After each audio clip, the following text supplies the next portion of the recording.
So guys ఈరోజు బెంగళూరులో అయితే కార్తీక దీపోత్సవం అయితే జరిగిందనమాట.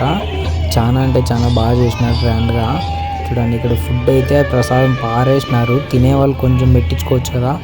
చూడండి వెరైటీగా అయితే చేసినారనమాట. ఏంటంటే ఇక్కడ ఒక లేక్ ఉంది, ఈ లేక్ అంతా పాడుబడిండే లేక్. సో ఆ పాడుబడిండే లేక్ని నీట్గా అయితే క్లీన్ చేసినారు, సూపర్గా క్లీన్ చేసి మొత్తం అయితే లైటింగ్ సెట్ చేసినారు. చూడండి లైటింగ్ సెట్ చేసినారు, మొత్తం చెట్లు గిట్లు పెట్టినారు, జనాలంతా కూర్చోవడానికి అనుకూలంగా పెట్టినారు అనమాట. సో అంతా ఫ్యామిలీస్ అయితే వచ్చి హ్యాపీగా ఈ శివునికి అయితే ఏమంటారు దీపాలు అయితే వెలిగిస్తున్నారనమాట. సో ఇక్కడైతే శివుంది అట్రాక్షన్గా మధ్యలో పెట్టినారు ఈ విగ్రహాలు శివపార్వతివి. చాలా అంటే చాలా బాగున్నాయి. కార్తీక దీపం అని చెప్పేసి ఈరోజు ఇక్కడ ఓపెన్ చేసినారు. ఇన్ని రోజులే మామూలు క్లోజ్లో ఉండింది, ఈరోజు ఓపెన్ చేసినారనమాట.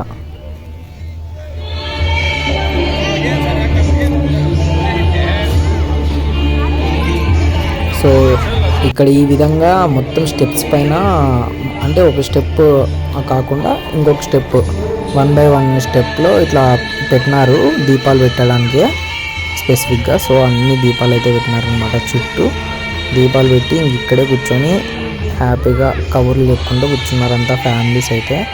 చాలా అంటే చాలా బాగుంది గైస్, వ్యూ, అట్మాస్ఫియర్, క్లైమేట్ సూపర్గా ఉంది. మొత్తం లైటింగ్ సెట్, గీటింగ్ సెట్ అంతా పెట్టినారు కాబట్టి చాలా బాగుంది అనమాట.